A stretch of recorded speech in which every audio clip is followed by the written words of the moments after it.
Bien, bonjour. Je vous remercie de votre présence pour ce 4e cours. Donc, si jamais vous étiez venu pour voir un cours sur les fourmis, ça veut dire que vous n'avez pas suivi la correction d'erreurs du programme. Les fourmis, c'est la semaine prochaine. Okay, donc aujourd'hui, on va parler plutôt de chats. On va parler d'invasion biologique et on va se focaliser sur une espèce. Une espèce que j'ai choisie pour être une qui est particulièrement étudiée, parce que particulièrement problématique en tant qu'espèce exotique envahissante, et qui, vous allez le voir, malgré le fait qu'elle est particulièrement étudiée, n'a pas encore révélé tous ses secrets. Au niveau de la science des invasions, on n'a pas encore des certitudes sur tous les plans. Donc, je vais vous présenter ce cours en 4 grandes parties. Je vais vous faire une petite introduction brève sur les chats, pour ceux qui ne savent pas ce que c'est. Et puis, je vais vous parler de leur rôle en tant que moteur d'invasion biologique dans des écosystèmes très particuliers, qui sont les écosystèmes insulaires, pour après parler de leur rôle de manière plus générale sur les continents. Et puis, on va replacer tout ça dans une dernière partie, dans un cadre plus écosystémique, avec pas seulement le chat et une proie ou des proies, mais le reste de l'écosystème, ou en tout cas un petit peu plus que juste ces deux acteurs. Alors, d'abord, premièrement, le chat, c'est un petit peu particulier dans le contexte des invasions biologiques parce que c'est une espèce qu'on a domestiquée. Alors, l'origine de la domestication est aussi quelque chose qui a fait énormément de débats, énormément d'études. Pour l'instant, là où on en est, c'est que les chats ont été domestiqués dans le croissant fertile au Proche-Orient pendant le Néolithique, donc il y a 9500 ans. Et puis, une fois qu'il a été domestiqué, il s'est un peu dispersé en suivant les humains pendant l'Antiquité, lorsque le chat égyptien s'est répandu dans l'Ancien Monde. Et enfin, une 3e phase où, avec l'exploration du monde au-delà de l'Ancien Monde, le chat a été introduit sur tous les continents, notamment parce qu'il contrôlait les rongeurs sur les navires et donc il était très souvent sur les navires. Et puis, vous connaissez les chats, hein, ils descendaient et puis ils ne remontaient pas quand le navire partait, ce qui fait qu'il a été introduit sur tous les continents. Alors, après cette très brève introduction sur la domestication, je voudrais faire un petit point sur l'appellation, parce que là, il y a pas mal de confusions qui ne sont pas le fait du public, hein, c'est le fait de la science, parce que chat domestique, chat sauvage, c'est à la fois une dichotomie du nom d'espèce et une dichotomie du niveau d'indépendance aux humains. Alors ça ne simplifie pas les choses, mais le chat domestique, c'est le nom de l'espèce. C'est Felis catus. Et le chat sauvage, en fait, c'est le nom d'une autre espèce, Felis sylvestris, qu'on appelle aussi souvent wildcat en anglais, donc ils font la même erreur que nous. Donc on essaye de plus en plus de parler de chat forestier pour essayer de ne plus avoir cette confusion entre le nom de l'espèce et le niveau de dépendance aux humains. Parce que le chat sauvage, c'est aussi souvent la manière dont on appelle les chats qui ne sont plus seulement dépendants des humains. Donc on a un petit peu plus de catégories pour le niveau de dépendance aux humains. Si on reprend cette figure ici, on peut considérer le nourrissage, la reproduction et le mouvement. Et en fonction de si c'est contrôlé, peu contrôlé ou pas du tout contrôlé, eh bien, on va avoir 4 catégories. On va avoir les chats d'intérieur, ceux qui de toute façon restent dans l'appartement et ne sortent pas. On va avoir des chats qui sont des chats d'intérieur, c'est-à-dire que vous nourrissez, mais qui vont sortir quand même. Et si vous ne les avez pas stérilisés, eh bien, la reproduction n'est plus contrôlée. Et le mouvement, il est peu contrôlé. Enfin, ça dépend évidemment des maisons. Après, vous avez 2 catégories que nous, on appelle souvent les chats errants versus les chats arrêts. Donc les chats errants, c'est quand même des chats qui sont au contact des humains, qui viennent se faire caresser quand vous leur donnez à manger dans la rue. Et puis les chats arrêts, c'est des chats qui ont coupé le contact avec les humains et qui ne se laissent pas approcher. Okay, donc on a ici un gradient de dépendance des humains qui est aussi un gradient d'interaction avec la biodiversité. Et c'est là où ça devient intéressant, c'est que les chats sont carnivores. Donc les interactions qu'ils ont avec la biodiversité, en général, c'est des interactions, on va dire, à sens unique, et ça arrive une fois. Parce que les chats sont des prédateurs qui sont extrêmement efficaces. Donc ces deux choses-là, ça fait qu'en général, quand on s'intéresse à la biodiversité, si on a pas forcément à la biodiversité, aux animaux, on va dire, les chats, il y a deux camps, il y a ceux qui les détestent et ceux qui les adorent, mais en général, les gens qui sont sensibles au monde animal, ils ne sont pas neutres envers les chats. Et donc, c'est des prédateurs efficaces, c'est des prédateurs qui ont été introduits un peu partout dans le monde.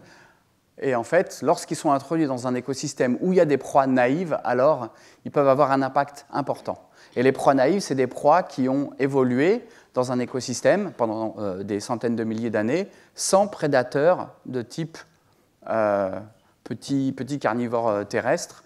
C'est souvent le cas des écosystèmes insulaires. Or, ils ont été introduits déjà dans au moins 123 des 131 groupes d'îles principaux dans le monde. Donc ils ont été introduits vraiment un petit peu partout, y compris dans des écosystèmes où il n'y avait pas de chats ou équivalent au niveau écologique. Donc on va justement parler un petit peu de l'impact que ça peut avoir sur ces écosystèmes. Donc la première chose à savoir, c'est qu'il y a de très nombreuses études sur le chat en tant qu'espèce introduite. La majorité, c'est des études de régime alimentaire ou de relations proie-prédateur. Donc on voit ici que ce soit sur les continents avec les couleurs ou sur les îles avec la taille des triangles. On a énormément d'études et on a énormément d'études sur les îles. Le chat, c'est un envahisseur parfait. C'est-à-dire qu'il est extrêmement flexible, il s'adapte très bien, il est généraliste au niveau de l'habitat. Donc on le trouve sur des îles subantarctiques où il y a des températures vraiment assez extrêmes, mais on le trouve également sur des îles désertiques, équatoriales, des îles où il n'y a pas d'eau douce sur l'île et où il dort dans des replis de lave séchée. Ils ont une forte capacité de dispersion et d'adaptation. Ils ont une reproduction qui est très flexible en fonction du type d'écosystème, mais qui, dans ces écosystèmes-là, est souvent multipartenaire, c'est-à-dire polygame. Plusieurs mâles peuvent aller avec plusieurs femelles, et une fécondité élevée. Donc j'ai dit que c'était des prédateurs efficaces, mais surtout, c'est des prédateurs qui chassent indépendamment de leur faim. Donc ils vont pouvoir chasser de manière opportuniste. S'il y a plusieurs proies, même s'ils n'ont pas faim, ils vont tuer plusieurs proies. Et c'est un prédateur généraliste avec une très large gamme de proies, vertébrées et invertébrées. On va voir ça tout au long de ce cours. De leur côté, les proies, en général, elles n'ont jamais eu affaire à des prédateurs terrestres de ce type. Donc, elles n'ont pas coévolué avec ces prédateurs pour s'y adapter, pour s'adapter à la prédation. Et donc, on appelle ça des proies naïves. Elles sont naïves à la prédation, ça veut dire qu'elles n'y réagissent pas. Elles n'y réagissent pas individuellement, c'est-à-dire qu'elles n'ont pas de comportement, de vigilance, de fuite, voire de combat. Et elles n'ont pas non plus de réaction au niveau population, c'est-à-dire qu'il n'y a pas une reproduction compensatoire qui fait que si on considère la mortalité par la prédation d'un côté et la natalité, ça s'équilibre pour les proies qui sont adaptées à ces prédateurs, mais celles qui ne sont pas adaptées, en fait, elles ne compensent pas au niveau dynamique des populations. Et au niveau évolution, tous ces points-là, je ne vais pas les évoquer. parce qu'on a la chance d'avoir parmi nous Dr Frédéric Viard, qui vient de Montpellier et qui est spécialiste à la fois de l'évolution et des invasions biologiques et qui va nous donner le séminaire après mon cours. Donc, je vous invite à rester pour l'écouter. Ce qui fait que en fait, j'avais une bonne partie d'évolution du chat et des problèmes liés à ça dans mon cours au début. Et puis je les ai enlevés parce que je pense que c'était beaucoup trop long. Et puis c'est surtout, c'était beaucoup moins bien que ce qui va suivre.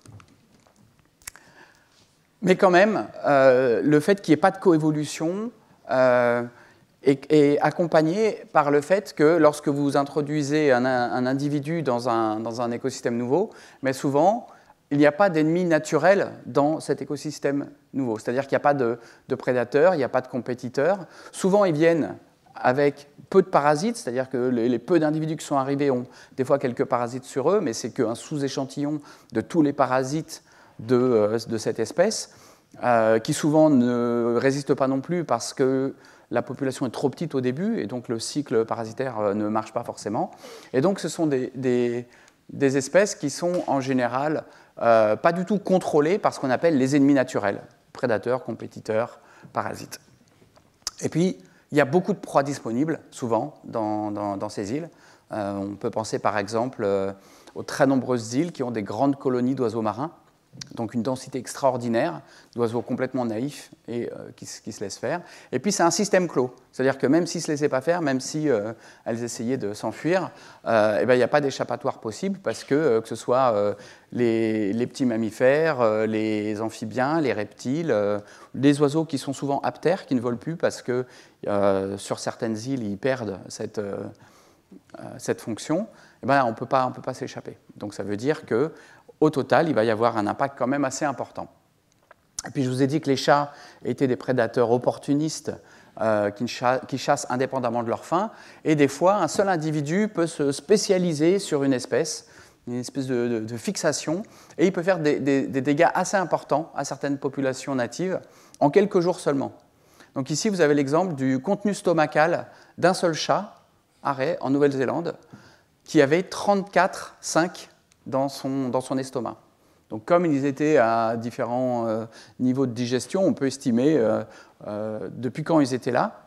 Et puis il n'y a pas de raison qu'ils aient commencé juste il y a quelques jours. Le chat devait chasser les 5 depuis assez longtemps. Et donc vous voyez qu'en quelques jours, 34,5, ça veut dire que sur une année, ça fait quand même pas mal. Un autre exemple, c'est un autre chat en Nouvelle-Zélande aussi, qui avait tué 107 chauves-souris en seulement une semaine. Donc, c'est un chat qui se spécialise de plus en plus dans un type de chasse parce qu'elle est efficace et donc il continue. Donc ça, c'est 2 exemples pour un seul individu. Mais évidemment, les populations, elles ne comptent pas un seul individu. Des fois, elles peuvent compter des centaines, des milliers, voire plus d'individus.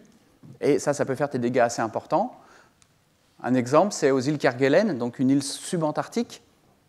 Il y a une population qui provient d'une femelle gestante introduite dans les années 50 et qui est estimée de nos jours à 6 000 à 8 000 individus.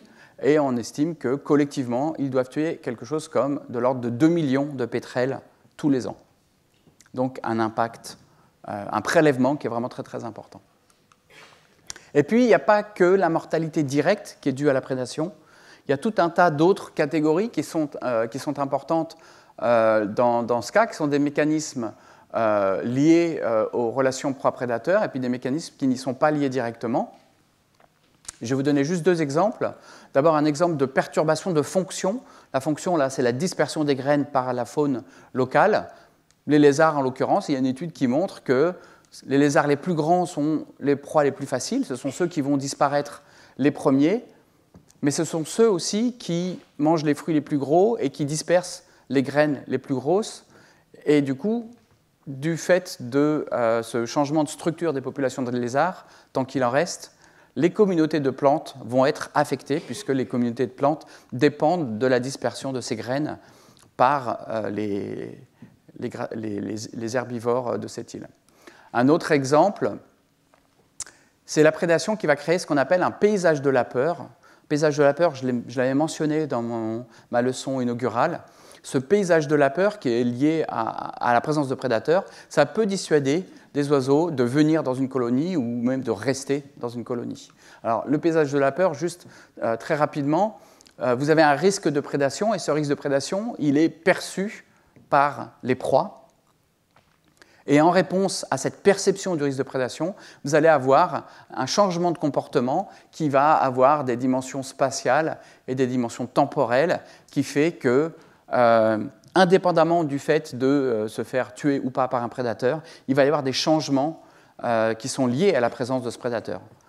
Tout simplement, la proie ne va plus aller à des endroits où elle est vulnérable. Et ça va pouvoir changer pas mal de choses. Et donc, en fait, cette prédation qui crée un paysage de la peur va changer les communautés d'oiseaux. Or, les oiseaux font énormément de guano, les colonies d'oiseaux marins, énormément de guano. Et ça veut dire qu'il y a un cycle des nutriments qui est important pour tout l'écosystème. L'écosystème marin et l'écosystème terrestre. Donc, au niveau écosystème terrestre, le sol et les communautés de plantes vont être affectés s'il y a beaucoup moins d'oiseaux, parce qu'il y a beaucoup moins de guano, parce qu'il y a beaucoup moins d'oiseaux. Et puis, on a des études aussi qui montrent que l'écosystème marin bénéficie énormément de tout ce guano qui est lâché dans l'eau, aux abords de l'île, et qu'en fait, l'écosystème va se baser en partie sur cet apport qui vient des oiseaux. Donc, si vous avez beaucoup moins d'oiseaux, ça va affecter tout l'écosystème. Et donc le chat, en fait, on a pu montrer que c'était une menace directe sur les espèces natives avec des extinctions d'espèces natives et naïves qui sont dues au chat envahissant. Donc on montre ici par exemple un réseau d'espèces, et en vert ce sont toutes les espèces qui se sont éteintes directement dues au chat depuis 1500. Donc on a vraiment pas mal d'éléments concrets pour le montrer. Et en fait, cette étude, qui date un peu, mais qui était quand même assez large, et qui avait pris tous les prédateurs introduits au niveau global, montre qu'en termes d'espèces menacées et d'espèces éteintes, les chats, en fait, que ce soit sur les oiseaux, les mammifères ou les reptiles, sont les prédateurs qui sont les plus responsables d'extinction d'espèces natives. En fait, ils sont responsables de 63 extinctions documentées, certainement plus, hein, mais on en a documenté 63, 40 oiseaux, 21 mammifères, 2 reptiles. Ça, c'est un quart de toutes les extinctions qui sont dues aux prédateurs introduits sur les îles. Puis il y a une autre étude qui nous montre que c'est la même chose à peu près sur les espèces qui ne sont pas éteintes, mais qui sont actuellement menacées. Donc on a c'est la deuxième menace, le chat, après le chytride, qui est un champignon qui affecte les amphibiens. C'est la deuxième menace pour les vertébrés, avec plus de 300 espèces qui sont encore menacées d'extinction à cause de cette prédation. Cette étude a regardé tous les régimes alimentaires ou toutes les proies possibles dans le monde entier, mais uniquement au niveau des îles. Et on voit ici, en fonction de la taille du point, le nombre d'espèces qui est impacté en fonction de l'île. Et donc on voit que c'est un phénomène qui est vraiment très global, très généralisé. Et elle a également montré, cette étude, que si on regarde les espèces qui sont éteintes ou qui sont menacées de manière critique, les reptiles et les oiseaux sont vraiment les deux catégories les plus importantes en termes de pourcentage, mais globalement, c'est quelque chose qui est quand même assez important. Une autre étude qui vient juste de sortir, qui est sortie il y a 1 ou 2 mois, cette fois-ci, c'est une synthèse globale du régime alimentaire des chats. Donc à chaque fois qu'on a pu publier une étude sur n'importe quel écosystème, en fait, ils ont récupéré ces études, donc il y a énormément d'études, et ils ont pu montrer que en fait, les oiseaux sont la grande majorité des proies, avec les reptiles et les mammifères qui, à eux deux, constituent l'autre grande moitié, on va dire, de ces proies. Et si on regarde en fonction des continents, c'est à peu près toujours la même chose. Alors, Antarctique, j'attire votre attention sur le fait qu'il n'y a que 20 espèces, et donc ça fausse un petit peu les proportions. Mais donc, vous voyez sinon que c'est principalement toujours des oiseaux, des reptiles et des mammifères. Et si on regarde exactement les mêmes régimes alimentaires, mais en termes cette fois de catégories de menaces de l'IUCN, donc concerne de préoccupations mineures à éteints, on voit ici qu'on a surtout des préoccupations mineures, mais qu'on a quand même un bon 15% d'espèces qui sont menacées, de toutes les espèces qui ont été considérées comme faisant partie du régime alimentaire des chats à un endroit ou à un autre de la planète. Donc 15%, c'est quand même assez important. Et toutes ces études, en fait, qui ont collecté des données de régime alimentaire et qui ont accumulé les nouvelles espèces qu'on trouvait à chaque fois, eh bien, en fait, à chaque fois qu'on a fait une nouvelle étude, on a trouvé des nouvelles espèces. Parce que c'est ce que ça indique ici, ces courbes, c'est que le nombre d'espèces qu'on trouve dans le régime alimentaire, plus on cherche, plus on trouve. Okay. Mais si vous voyez bien ici la forme de la courbe, vous voyez qu'on n'est pas arrivé à saturation. Mais on devrait y arriver, logiquement. Il n'y a pas de raison de penser que ça va se mettre à changer bizarrement, cette courbe. Donc on peut estimer, en fait, à partir de quand on va avoir à peu près trouvé toutes les espèces qui sont dans le régime alimentaire. Et donc c'est de l'ordre de 700-800 pour les continents et on va dire à peu près de 1500 espèces pour les îles océaniques. Et donc, tout ça, ça nous fait dire que le chat fait partie des pires espèces exotiques envahissantes et pour le coup, il fait vraiment partie de cette liste concoctée par les experts de l'IUCN des 100 espèces parmi les pires espèces exotiques envahissantes au monde. Alors, ce n'est pas les 100 pires, j'insiste, c'est 100 parmi les pires. Ce n'est pas une étude qui a été faite avec des indices standardisés pour comparer des choses qui souvent ne sont pas vraiment comparables. C'est 100 espèces qui ont été mises en avant pour illustrer la diversité des espèces, l'impact vraiment important de ces espèces, les types d'impact. Et notamment, il y avait une règle, c'était qu'il ne fallait pas qu'il y ait 2 espèces du même genre qui soient dans cette liste. Donc, par exemple, si vous avez 2 fourmis du même genre qui sont particulièrement envahissantes, une seule a été choisie. Donc, cette liste très sélecte, eh bien, elle comprend le chat domestique.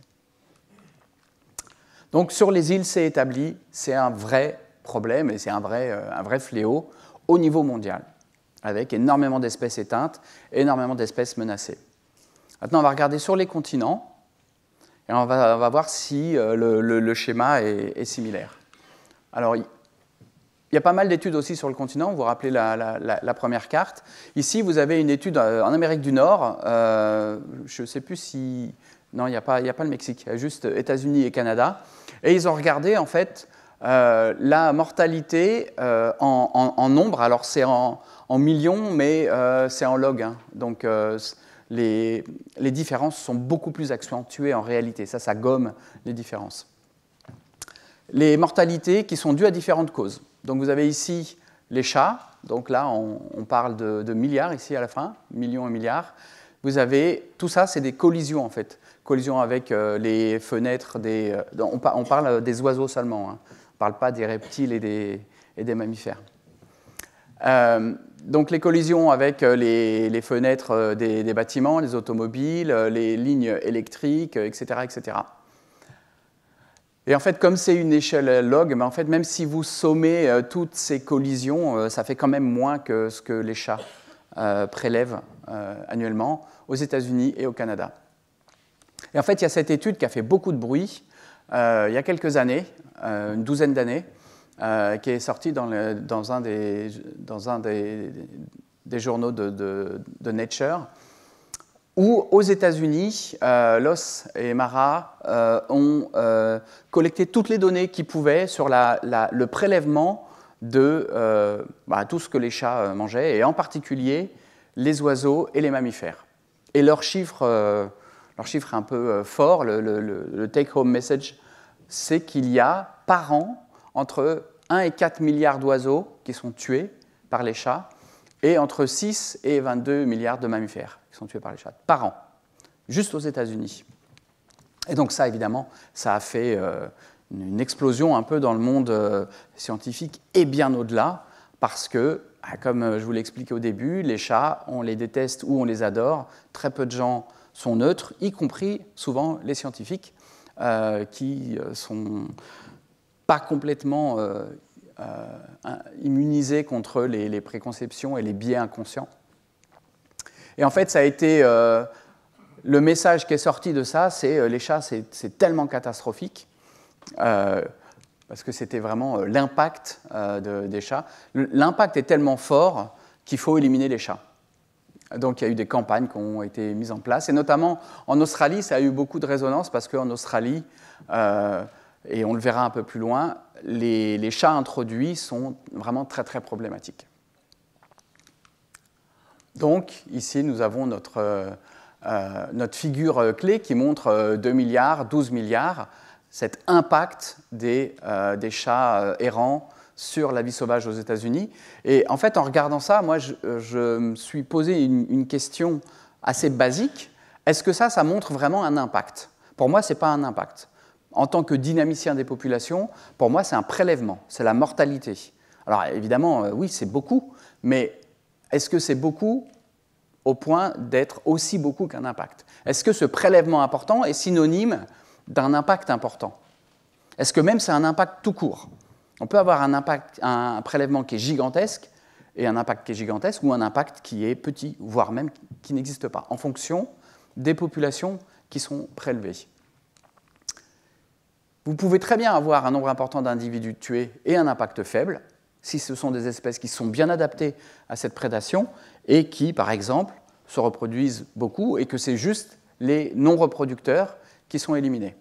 Mais vous pouvez aussi avoir un faible nombre d'individus qui est tué avec un impact très important. Si c'est une espèce rare, le fait d'avoir un prélèvement de quelques individus, ça peut avoir un effet vraiment disproportionné. Et donc, prélèvement et impact, c'est complètement différent. Et toute l'étude était basée sur la démonstration, enfin, sur passer le message que l'impact était gigantesque.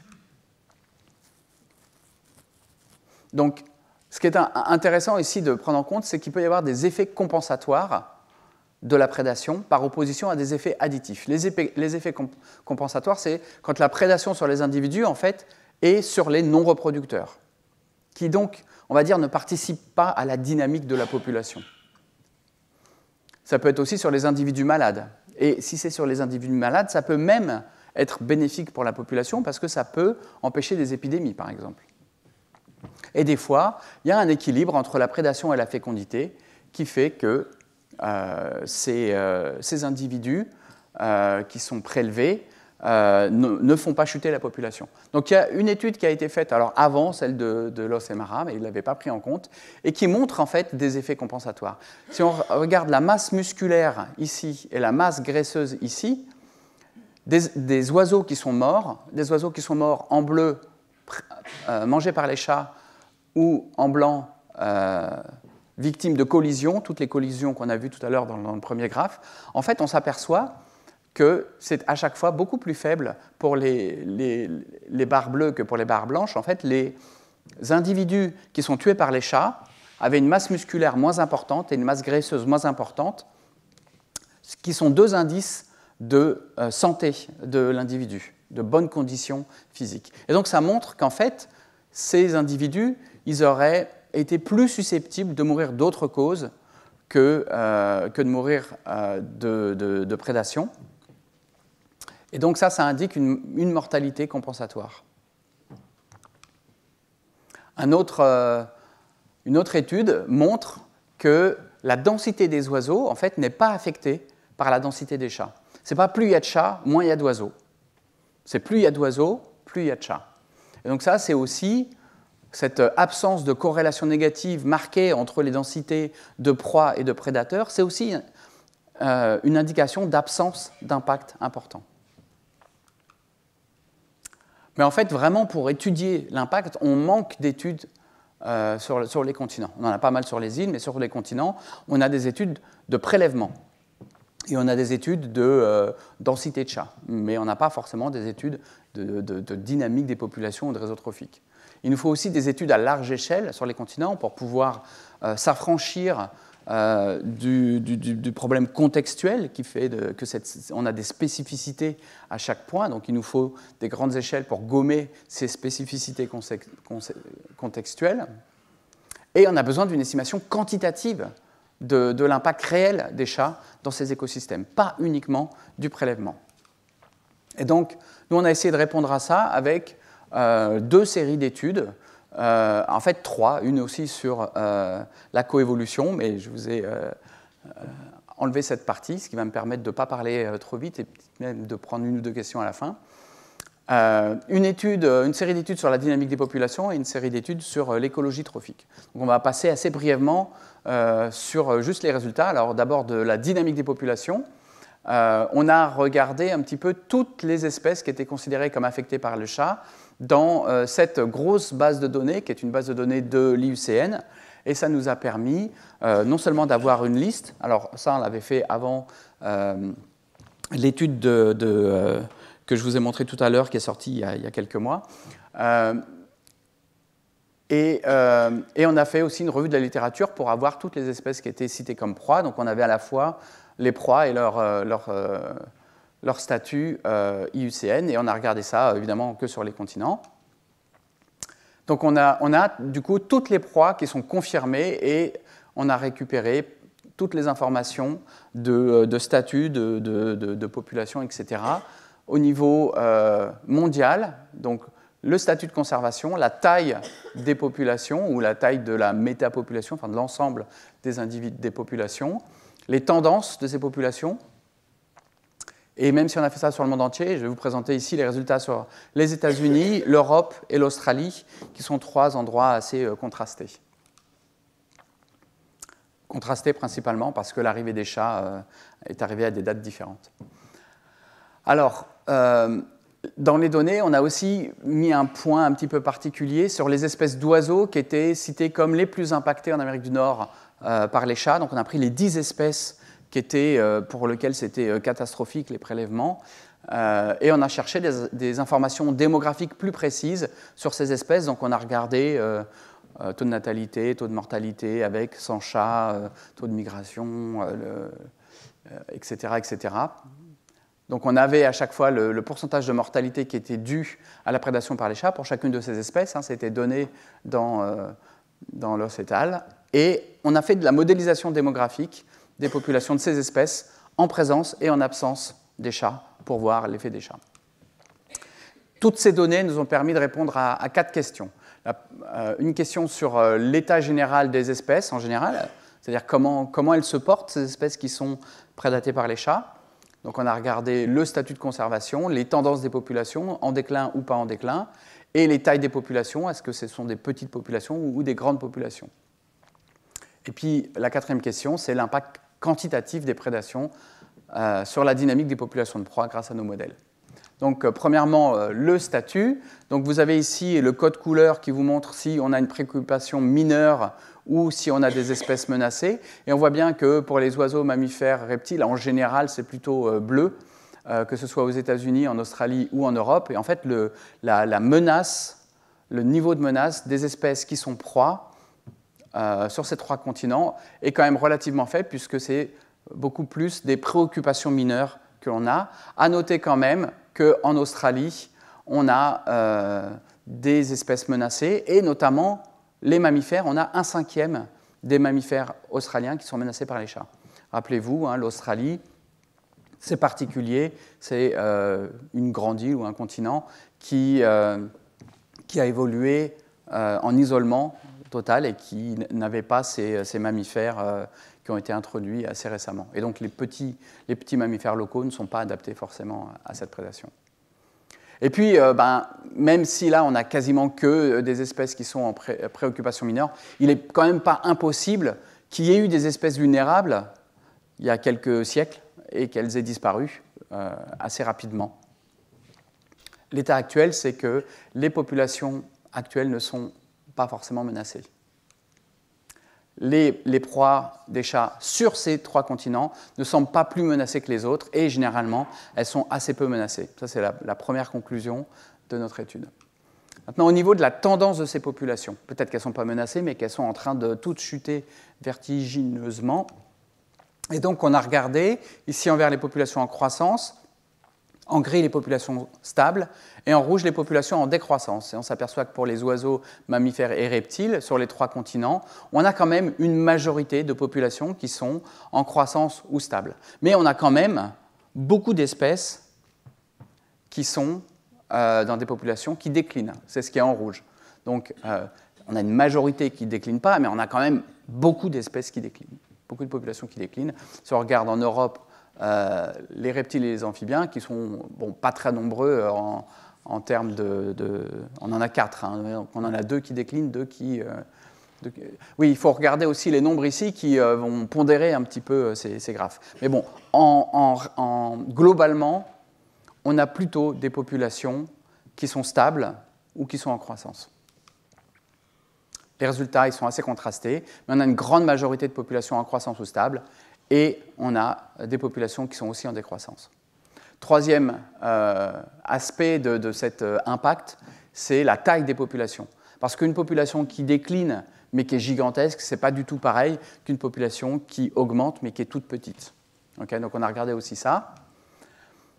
Et donc on a le même type de graphe ici. Alors en vert, ce sont les populations qui croissent, en gris qui sont stables et en rouge qui décroissent, juste pour faire la distinction. Mais ce qui est intéressant ici, c'est les populations en général, parce que ce qu'on veut regarder là, c'est la taille des populations. Donc là, ici, par exemple, aux États-Unis, si on regarde tous les oiseaux, donc là j'ai mis que les oiseaux pour simplifier, si on regarde tous les oiseaux, on est de l'ordre de la dizaine de millions par espèce.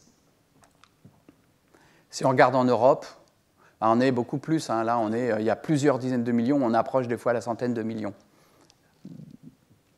par espèce. Par contre, en Australie, on est beaucoup plus faible. Hein. Ici, on est de l'ordre de dizaines de milliers d'individus.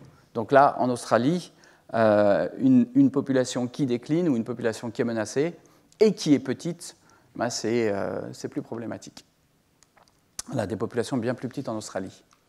Et donc la conclusion à cette troisième question, c'est qu'on a des populations qui sont plutôt importantes, mais pas en Australie. Et puis on a cette dernière question qu'on voulait poser sur vraiment l'impact quantitatif, essayer de mesurer, et comme on ne peut pas le faire sur les milliers d'espèces qui sont mangées par le chat, on l'a fait sur les 10 espèces les plus menacées selon l'étude sur laquelle on s'est basé. L'étude de Loss et al. 2013. Donc pour ça, en fait, on a regardé la probabilité d'extinction de ces 10 espèces et on a utilisé la proportion moyenne de la mortalité qui est causée par la prédation par les chats dans chaque espèce. Et cette proportion, elle est donnée par cette étude. Donc on a utilisé ce qu'on appelle des analyses de viabilité des populations, qui sont une famille de modèles très particuliers et qui est vraiment construite pour ça. C'est une méthodologie qui va consister à déterminer la probabilité qu'une population se maintienne ou qu'elle s'éteigne pendant une période donnée. Donc on va essayer juste de regarder la probabilité qu'une population reste, donc sa viabilité. Et en fait, si on utilise exactement le même modèle avec prédation et sans prédation, on peut comparer ces différentes probabilités. Et comme dans les modèles, c'est assez simple de comparer avec ou sans prédation, il suffit d'utiliser le même modèle qui comprend la prédation, mais de mettre les chats à 0 à temps 0. Et du coup, les chats, comme il n'y a pas de génération spontanée, ils ne sont jamais présents. Et donc, on a cette fois-ci la mortalité par d'autres causes et donc la probabilité d'extinction indépendamment du chat. Donc, la différence entre nos deux modèles, ça va être l'impact quantitatif de la prédation qu'on va faire sur chacune de nos 10 espèces d'oiseaux.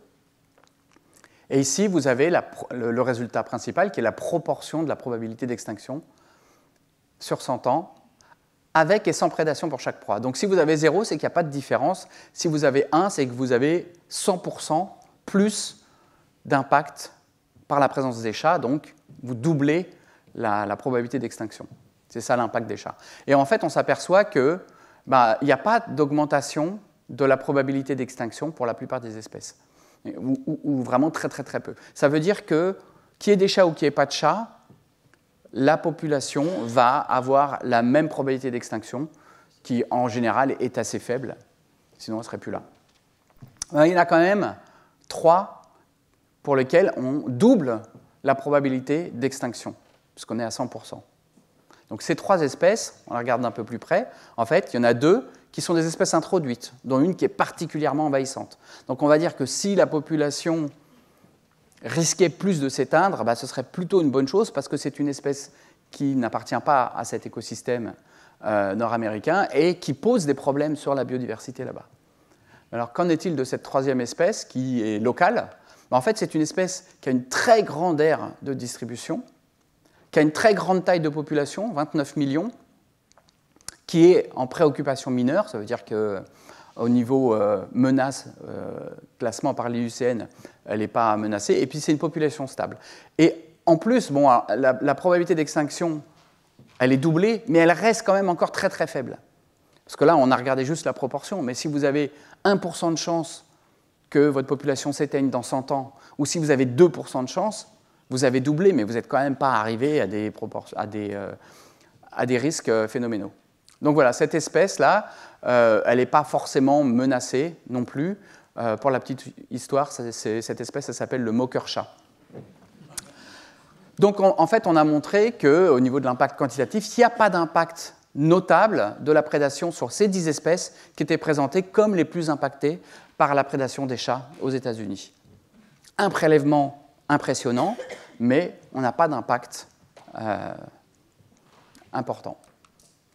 Donc la conclusion de ces 4 points, un niveau de menace plutôt faible pour les proies continentales consommées par les chats, exception faite de l'Australie, ça il faut bien le garder en tête, des faibles tailles de population d'oiseaux, proportion non négligeable de population de proies en déclin, et des proportions de mammifères menacés qui sont plus élevées qu'ailleurs.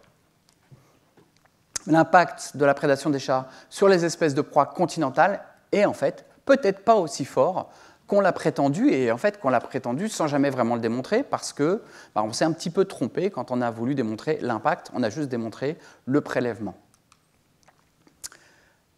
Ceci dit, il faut se rappeler que certaines proies particulières peuvent encore être menacées, et ce qu'on a fait, c'est qu'on s'est basé sur le régime alimentaire tel qu'il a été trouvé dans la littérature, mais on ne trouve pas forcément tout. Et notamment, les espèces de proies menacées sont souvent plus rares, elles sont en densité plus faible, et donc elles sont plus difficiles à détecter dans l'analyse du régime alimentaire. Donc on a ici un biais dans l'étude de l'Ocemara et dans la nôtre qui va sous-estimer le nombre de proies rares et donc souvent le nombre de proies menacées dans le régime alimentaire. Et donc on a, pour ça, mais aussi pour le fait qu'on avait utilisé que 10 espèces, on a une nécessité de poursuivre cette modélisation sur un plus grand nombre de taxons pour essayer de voir au cas par cas les problèmes. Donc on n'a pas de relation claire entre l'abondance des proies et celle des chats domestiques. Rappelez-vous toutes ces corrélations qui montraient que plus il y a de chats, plus il y a d'oiseaux, ou plus il y a d'oiseaux, plus il y a de chats, mais en tout cas, ce n'est pas l'inverse. On a des études qui montrent un effet compensatoire. On n'a pas de preuve de déclin des populations de proies dues à la prédation des chats domestiques dans le contexte continental. Et on a principalement des espèces qui sont non menacées, qui sont les proies des chats domestiques sur les continents. Donc ça, c'est la première série d'études au niveau démographique qui a été faite. Maintenant, je voudrais essayer d'ouvrir un petit peu l'horizon sur un autre type d'études et de prendre en compte l'écologie trophique dans ces considérations.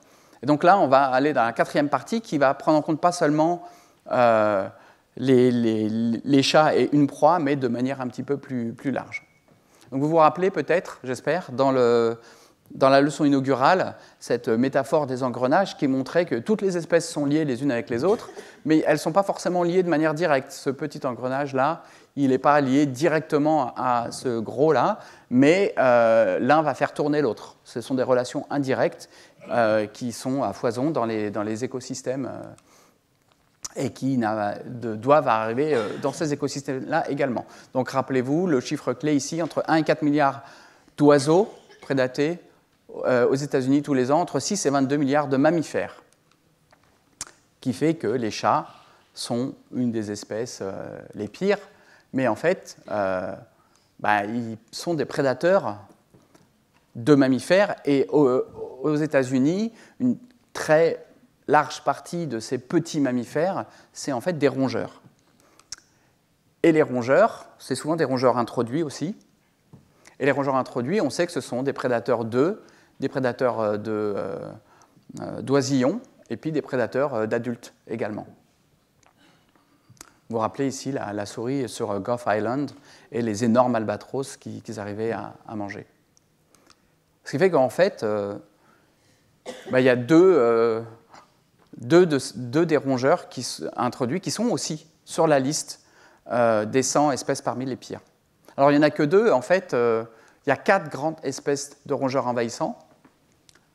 Le rat polynésien, le rat noir, la souris domestique et le rat brun. Mais je vous ai dit tout à l'heure que dans cette liste, on ne pouvait pas avoir 2 espèces du même genre. Donc, on ne peut avoir qu'un seul ratus. On ne peut pas avoir les 3 ratus. Mais tout le monde s'accorde pour dire que les 3 sont vraiment très, très problématiques sur la biodiversité dans les îles.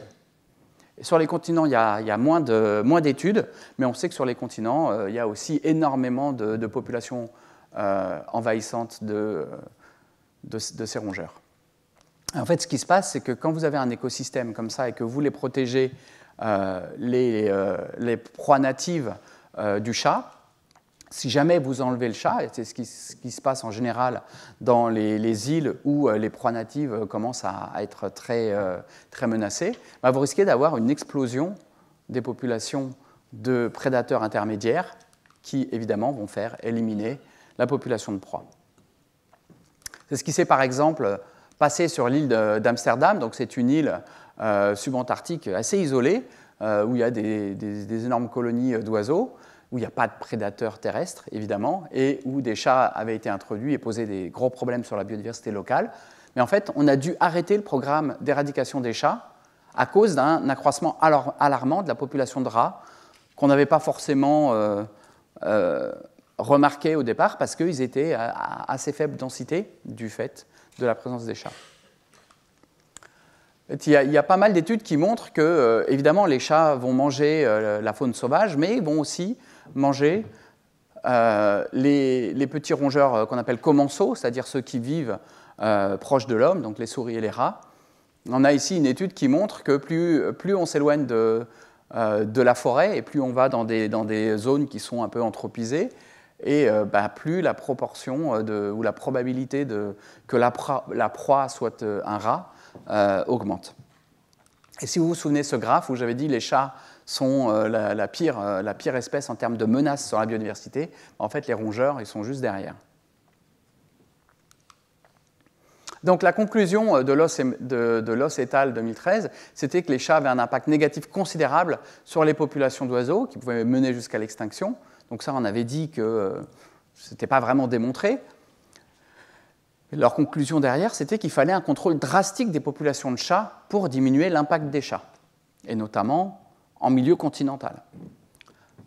Un contrôle drastique de la population des chats. Donc nous, ce qu'on a fait, c'est qu'on a fait un modèle mathématique pour essayer de voir dans quelles conditions ça pouvait marcher. Donc vous avez ce top prédateur qui est le chat, vous avez la population de proies qu'on va pouvoir modéliser de plein de manières différentes pour essayer de voir toutes les espèces de proies possibles. Et puis, vous avez cette espèce de ce qu'on appelle un mésoprédateur, donc un prédateur intermédiaire. Là, vous avez le top prédateur qui va manger à la fois la proie, mais aussi le mésoprédateur. Et le mésoprédateur, lui, il va manger juste la proie. Et donc, la question, c'est des effets indirects. Est-ce que l'effet indirect par le contrôle du mésoprédateur qui va bénéficier à la proie peut être, dans certains cas, supérieur à l'effet direct négatif. Donc on a un effet direct négatif, un effet indirect positif, lequel des deux est le plus important et dans quelles conditions? Parce que, je vous le rappelle, les rongeurs sont problématiques pour la biodiversité, mais aux États-Unis, ils sont aussi, et puis sur les autres continents, très problématiques pour l'agriculture, très problématiques au niveau santé. Ils sont porteurs d'énormément de pathogènes ils sont problématiques aussi au niveau des infrastructures, donc au niveau économique en général. Et puis, toujours au niveau, on va dire, économique, c'est le tourisme. Ça pose aussi des problèmes économiques qui sont substantiels. Donc les rats n'ont pas qu'un souci sur la biodiversité au niveau des continents. Et donc si l'effet de contrôle des rats était avéré, ça pourrait être aussi quelque chose d'intéressant. Donc en fait, on a fait des modèles assez simples. Vous voyez ici en fonction du temps, la taille des populations, quand on a juste l'oiseau et le rat, quand on a juste l'oiseau et le chat, et quand on a les trois en même temps.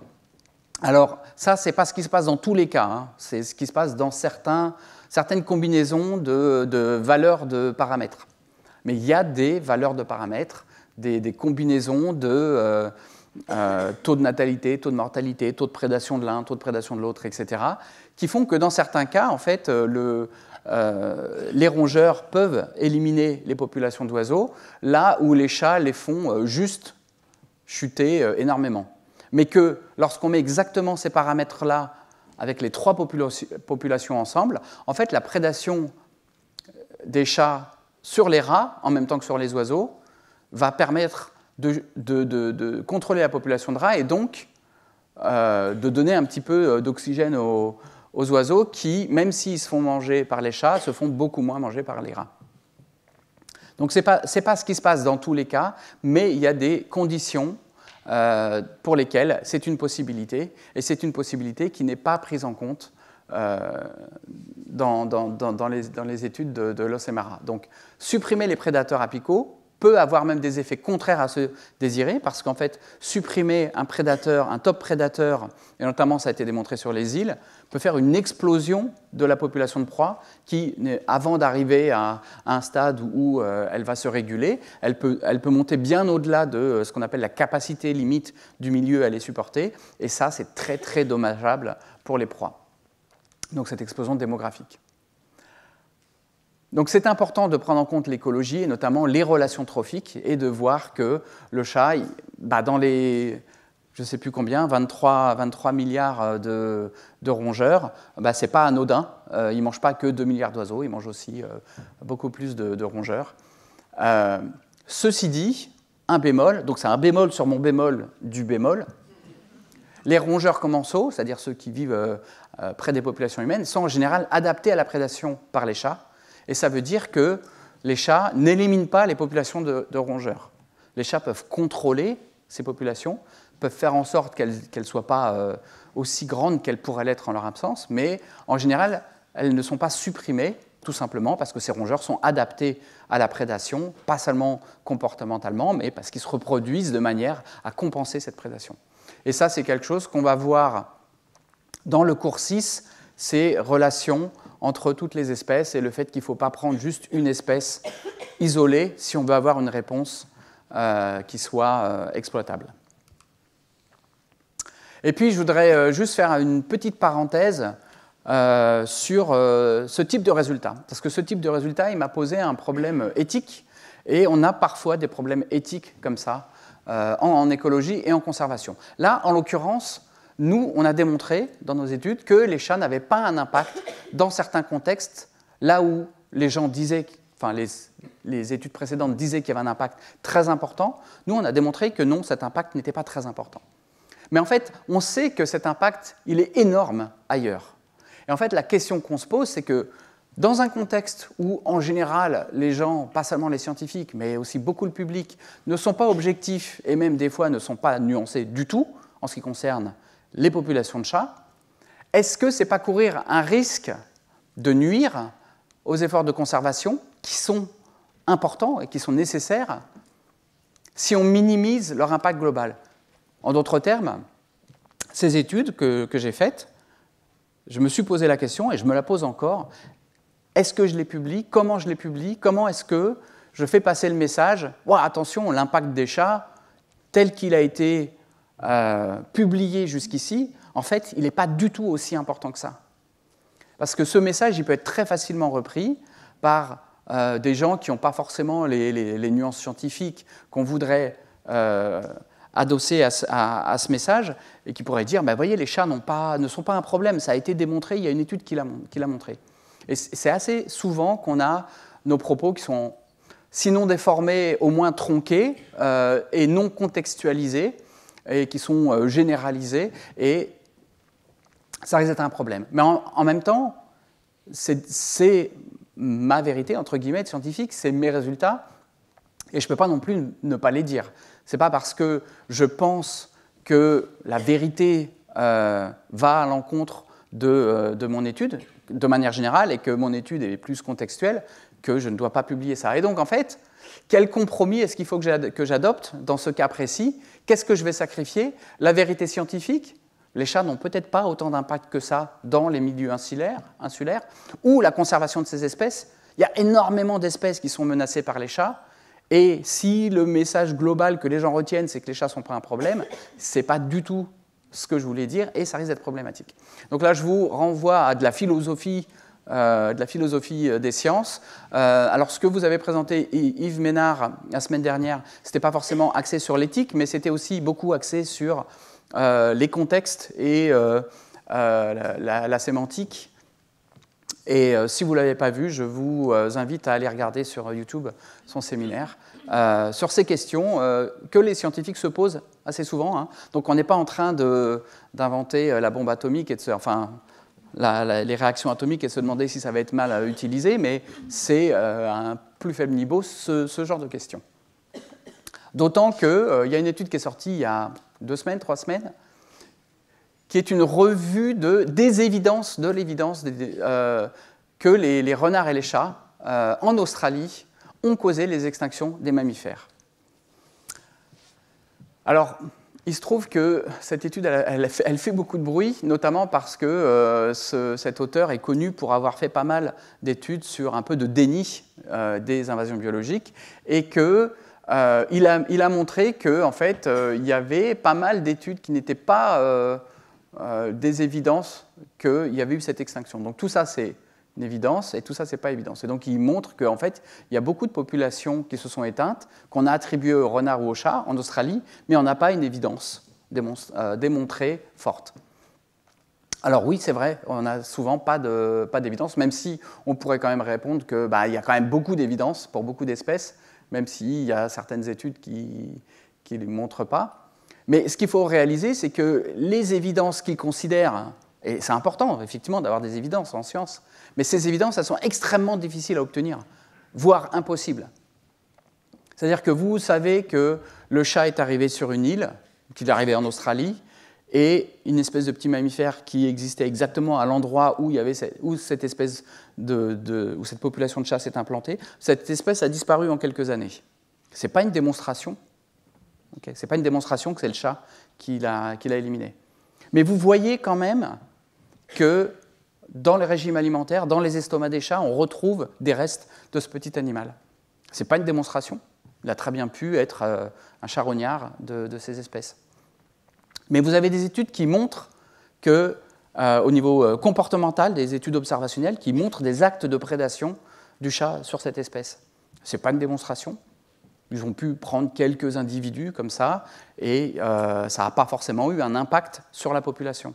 En fait, pour vraiment démontrer qu'une espèce a disparu à cause du chat, c'est vraiment extrêmement difficile. Il faut avoir été présent avant, il faut avoir fait des études avant, il faut pouvoir comparer après, il faut pouvoir vraiment démontrer tout dans les détails, avec de la dynamique des populations, etc. Et ça, c'est quasiment impossible, surtout sur des dizaines et des dizaines d'espèces. Donc, en fait, oui, il y a peu d'évidence solides, même s'il y en a quand même pas mal, hein, mais ça ne veut pas dire que ces extinctions ne leur sont pas dues. Et donc, eux, en fait, ils ont un petit peu, mais on les soupçonne un peu de faire exprès, a répondu à la question précédente que je me suis posée au niveau éthique, c'est-à-dire est-ce qu'on fait passer un message qui est vrai, mais qui va à l'encontre du message général, mais qui est contextuel ou qui est discutable. Et bien, eux, en fait, ils se sont pas trop posé la question. Enfin, en tout cas, ils y ont répondu, puisqu'ils ont publié cette étude qui est discutable quand même sur pas mal de points, mais dont le message principal est en fait, il n'y a pas de preuve que les renards et les chats sont des problèmes en Australie au niveau de l'extinction des espèces. Donc voilà. en conclusion, je voudrais quand même insister vraiment sur le fait que les chats ont un impact écologique très fort dans les écosystèmes insulaires. Leur impact est probablement plus limité dans les écosystèmes continentaux, sauf en Australie. Les écosystèmes les plus impactés sont ceux où il n'y a pas eu de coévolution. Les espèces natives, qui sont aussi des espèces naïves, n'ont souvent pas développé de traits d'histoire de vie, donc la fécondité par exemple, ou de traits comportementaux, par exemple la vigilance, pour survivre à des prédateurs exotiques. Et ça, c'est la grande différence avec une espèce exotique envahissante et une espèce native qui pullule et qui a encore tous ses ennemis naturels dans son écosystème qui ont évolué pour pouvoir faire face à des fluctuations d'effectifs comme on en voit partout en écologie. Et donc on va voir donc, l'évolution et la coévolution dans le séminaire qui va suivre. Les impacts souvent sont non démontrés, ils sont supposés à partir de prélèvements importants et d'impacts importants ailleurs. Souvent, on n'a pas pris en compte la dynamique des populations, les relations trophiques, les effets positifs ou indirects du prédateur et l'évolution. Mais on a encore pas mal de manque de données pour vraiment conclure que les chats ont un impact sur telle ou telle espèce, donc vraiment très contexte dépendant, sur les continents. Dans le doute, si vous avez des chats et que vous les laissez sortir, mettez-lui une clochette et jouez avec lui. Il y a une étude qui est sortie il y a quelques années qui montre qu'un régime alimentaire riche en protéines animales et beaucoup de jeux avec votre chat diminue significativement sa tendance à chasser dehors. Juste parce que j'aime bien vous dire quelque chose et vous dire le contraire juste après, rappelez-vous quand même que même sur les continents, il faut compter avec des situations complexes et que notamment au niveau des populations d'oiseaux, on a des effets sublétaux, rappelez-vous, paysage de la peur, etc. On a des populations d'oiseaux qui sont souvent très fragilisées, insecticides, destruction de l'habitat, etc. Des études qui montrent quand même qu'on a moins 30% de population d'oiseaux communs en 30 ans en Europe. Et donc, en fait, les chats, même s'ils peuvent avoir un impact jusqu'ici qui n'était pas énorme, on est dans une situation qui change avec des effets qui sont en théorie minimes, qui pourraient en fait devenir significatifs, voire dramatiques, dans certains cas, pour certaines espèces. La conclusion, des effets importants, des effets contextuels, ça dépend, des effets qui sont encore trop peu compris, malgré les centaines d'études qu'on a sur le chat domestique, qui est une des espèces les plus étudiées dans ce contexte. Et donc, dans le cours prochain, je vais passer d'une espèce qui est très étudiée, où on essaie de la comprendre, à une espèce qu'on appelle une espèce modèle, donc, ou un groupe d'espèces modèles, dont l'étude va nous permettre de comprendre d'autres espèces et de comprendre des processus et les processus d'invasion en général. Et donc, la semaine prochaine, on va parler de fourmis, qui, vous allez voir, sont beaucoup plus mignonnes que les chats. Mais avant ça, je vous invite à écouter le séminaire de Frédéric Villard sur l'évolution. Et je remercie mes principaux collaborateurs de mon équipe. J'en ai d'autres sur toutes les études que je vous ai montrées à l'extérieur de mon équipe, mais ces 5-là particulièrement ont travaillé sur le chat avec moi dans mon équipe. Et je vous remercie pour votre attention.